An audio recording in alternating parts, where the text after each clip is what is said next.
press conference will be in English. Fire away with questions. Coach, what were your thoughts on the game and what did your team take from it? Well, there's not much to say about it, I think. Difference speaks for itself. The fact for us is that this team came here without 4 of the 5 starters from the last most recent games. So no naturalized player, no other 3 starters for the team, and we brought a bunch of young guys to see where they can stand and how they can compete at this level. Definitely Australia is not in our level, at least at the point. So for us, I'd say it's the beginning of a new era, trying to see what's coming from underneath and build the team for the future. And all I can say is that we will be back. With that in mind, why did you go for it now? It's just because you're out of the running, or what made you want to go to the young guys now? Well, that's one thing. Other things happened as well. We had some injuries and stuff. So as long as we missed our chances in qualifying or at least fighting for something better, we thought that this is the time so we can see where we stand and we prepare for the next season for something better. Mohammed, how'd you like your cheer squad today? It seemed like some fans got behind you right away. Yeah, I mean, I was surprised a little bit. That's the first time I just saw them, so that was very nice from them. I just feel this atmosphere friendly, and also it makes you want to play here again. I don't know when it's going to be that, but I think that's going to be in the future, hopefully. And also, as the coach said, we're just having a new team. I think that's going to take time for them to learn and to just improve themselves. This is a good experience for them to know this level, and they have to know they have to work hard to get in this level. But that's going to take time. But for sure, that's going to come. So. How difficult is it for the team to face the Australians and Japans who really press you and make you push you right up the court? Yeah, I mean, like as I said, this is a young team, and that's the first time most of them, like 6 or 7 players, that's the first time they play at this level. So for me, I was feeling bad to see my players, my young players, like my brothers, just being pushed and everything. But in the other side, I'm happy for them because they're gonna learn. If you do something and you don't learn for it, it doesn't matter why you don't gonna do it then. So I think that's a positive thing for them, and that's gonna help them for the future to be a better player and challenge them in back. Because that's just the payback will come. I don't know when, but they're gonna grow up soon. Coach, what sort of things do you pick up from playing a team like Australia that you can potentially take back to your program?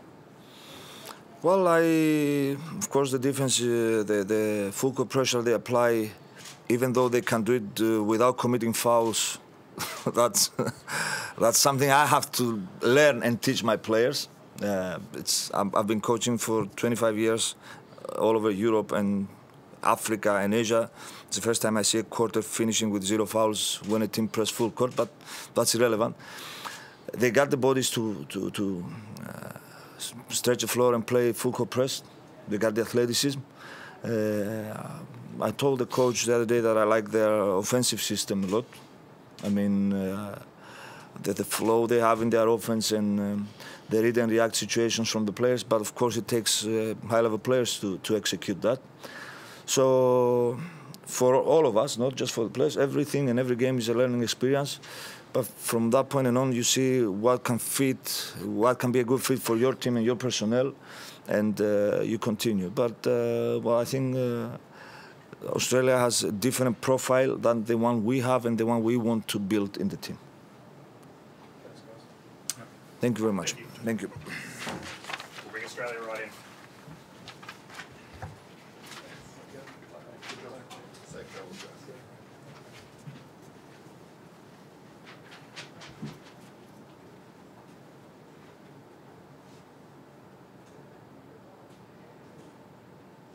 Still should have been disqualified. He should have been. Why? Taking a phone on the court. Is that it'd be an interesting point if it is actually To a phone on the court, you say? He did. When? Half time. Listening to music. Huh? Tucked in his shorts? Why do you get disqualified for that?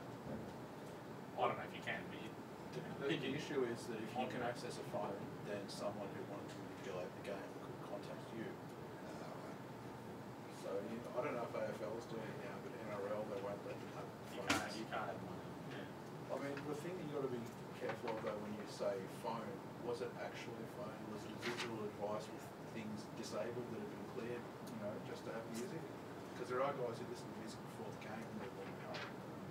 But it's the look. I've seen a phone before. I reckon it's a phone. No, but the thing is it no, but the thing is, if they've gone to FIBA and said this phone has the telecommunication part taken out of them, or this is a digital thing that he's made, I don't know the rules, this is the point. Controversy. I'll text Scotty Gallen and be in the score tomorrow and whisper. Oh man. I'm sure all the Qataris reading Errol Sun will be all over it. This is an outrage. In Europe, in FIBA, they'll be like, geez, and what about Robert Doyle? What happened to you, by the way? No, there's some, I think there's some more stuff happening. I saw a story. FIBA protocol. So I'm just going to say something. Okay. And then they'll ask questions.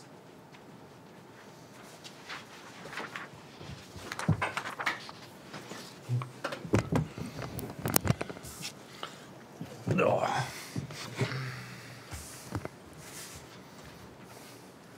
Thank you, everyone. We have Coach Andre Lamanis and player Cam Glidden here. Andre and Cam will make a statement and then we'll open it up to questions.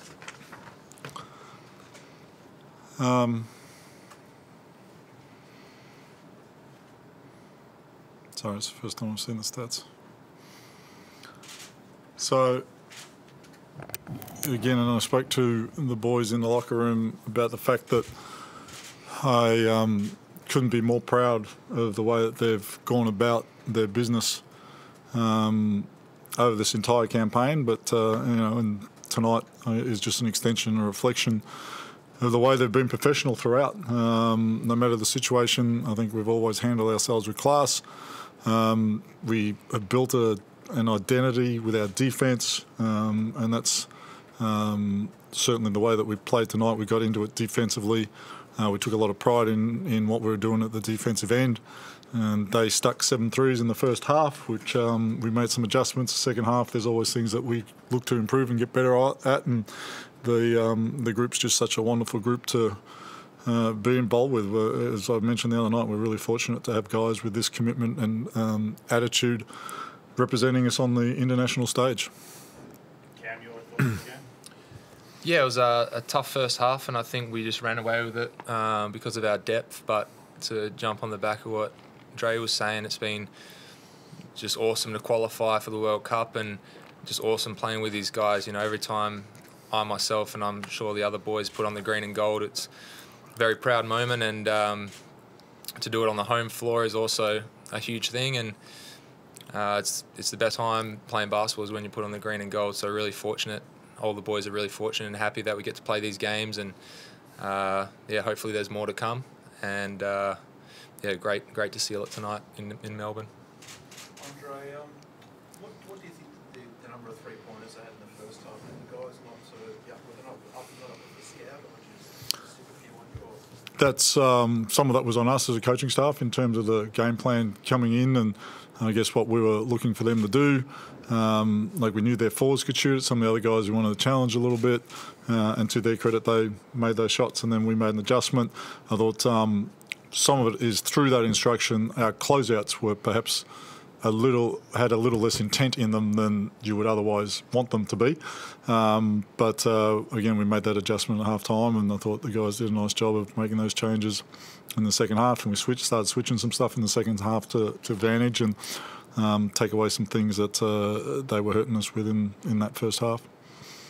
And with Nate July, was he all good in the fourth quarter there? Because he didn't come on much, was he? Yeah, no, he's good again. It's one of those things, we ask so much, I guess, of the clubs during these windows, and Nate has a management plan that he has with Cairns, particularly on back-to-back situations, and so this was a Friday-Monday situation with a practice in between. So again, we were just being diligent with ensuring we were doing the right thing by Cairns. Cam, one of the hallmarks of this team throughout this entire process has been the way the balls move and the sharing and everything. Tonight again, 31 assists for 37 made field goals.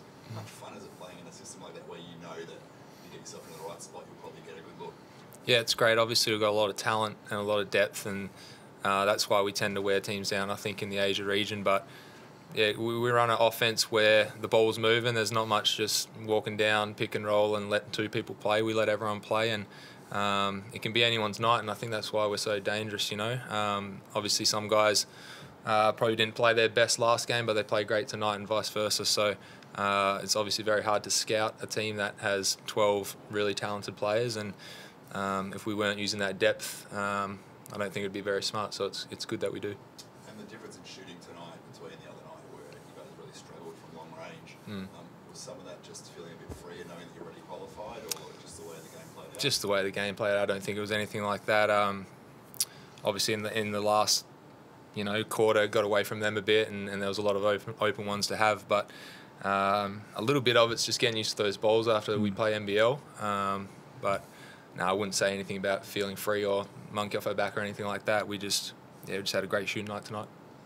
Coach, the players that aren't here has been well documented, but you must be really thrilled with the body of work as a group that you've done to qualify, and I guess how attractive it is to attract players into the Boomers team. Yeah, we spoke about this the other night, how I guess this current qualifying format has exposed a whole bunch of players to the international game of basketball, and as we said, we've had 24 players through, and it's been like a fun and rewarding experience for me to watch each one of them grow at different times in this environment, and to see for them how much it means to them to play in the green and gold, and see that reward of some of the work that they've put in through their junior careers and their careers in the NBL. So that's been really fun, and as I said in that opening statement, I couldn't be more proud of the body of work that these guys have put together and the way they've represented Australia on the international stage. Like, I think we've done it with class, and we've done it with some skill, and like all fans of basketball and all Australian citizens should be pretty proud of this group. Did the phone start ringing after Friday night with some of the NBA guys putting their hands up? Oh, no, not that, but certainly some congratulations texts and stuff coming through, and that's the thing, they all pay attention. They all know what's going on, which is great. Again, just speaks to the culture that we have within the group. Cam, you mentioned before about a few other guys getting shots tonight. Did you feel there's been a good karma for yourself and Jason Kadee, who have been the set-up guys for so much of this series, to get loose a bit today? It's just how the game plays out. Obviously, it's nice to make shots, but it's great in this team. It doesn't matter what you do as long as you play hard, and that's all we expect from anyone. And sometimes it's your night where you get 10 shots, sometimes you get one, and you just try to make the ones you get. But I'm sure Jason was pretty happy to see some go down. He's got a lot of stick this year in the NBL, and he's a quality player, and just to see him play free and play his game like we know he can, like it was great to see. Andrea, I wondered, going into the next window, the one at the back for the playoffs, is it less likely guys in the playoffs will be in the women's side when you get around to selecting it, or are you not going to take much of that into it? That's something we need to have a good chat and discussion with now, in conjunction with the players as well, what they want to do. Yeah, there's a bit of, I guess, consideration to be had before that next window in terms of how much disruption to the NBL. And I think your sentiment is right. And there's also the other stuff logistically around, like, you might not know until Sunday which teams are in the playoffs, and then you fly out on the Monday sort of thing for international window. Like, who knows? Like, third, fourth, fifth might still all be playing out, and then it's like, so how do you book the tickets? And so there's just the practicalities of it. And I think the sentiment is good. It's how we manage this now from a practicality point of view. So how are you going to do it? Get a Ouija board out, or a magic glass? I don't know. As long as the bullets are in, we'll be fine. Yeah, it's tough. I mean, it's going to take some communication and some planning for sure. And just on Jawai, a few of those moves in the first half, some of his post moves and things, was it just great to see that again on the international court? point of difference, some of the power he's got to other guys. Yeah, it was. It was really nice to see Nate be that influential and again give us another reminder of how he helps on the international stage. And you know, it's there are some big bodies that you need to deal with internationally, and he's certainly got the ability to do that for us and provide that skill set. And I think, you know, you talk about how many threes we shot tonight or the open looks that we got. I think the guys started figuring out pretty quickly, if you throw it to Nate, he draws that much attention that you get open, and he's a great passer of the ball and willing passer of the ball. And so, you know, there was, pick a number of our open looks came as a result of the attention that he draws down in the block when he has the ball. Had some good crowds the last 2 games here, reasonable crowds. You must be really thrilled or excited. That's what's to come in August next year with USA and hopefully a couple of extra players in your roster as well. I mean, that will be an amazing experience, and as I understand it, I think at least one game sold out at Etihad, maybe 2 now, Grant? I'm not sure. 1 is sold out? Yep. So, I mean, that's going to be an amazing experience, just the whole thing of playing in Etihad, a different stadium, and 35,000 people or whatever it is. It'd be a pretty cool buzz, and any time you get to play the USA, that's a pretty special experience as well. So obviously looking forward to it, but again, we can't get too far ahead of ourselves. We've got, in terms of international hoops, we've got that next qualifying window, and that will certainly, as we've already mentioned, require some planning. Thanks, Bill.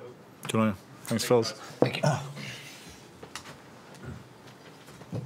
Andre. I'm not even thought of that, mate. What's that? The round, the way the round might play out. Yeah, I mean, that's the thing we've had the discussion for sure. But how do you know?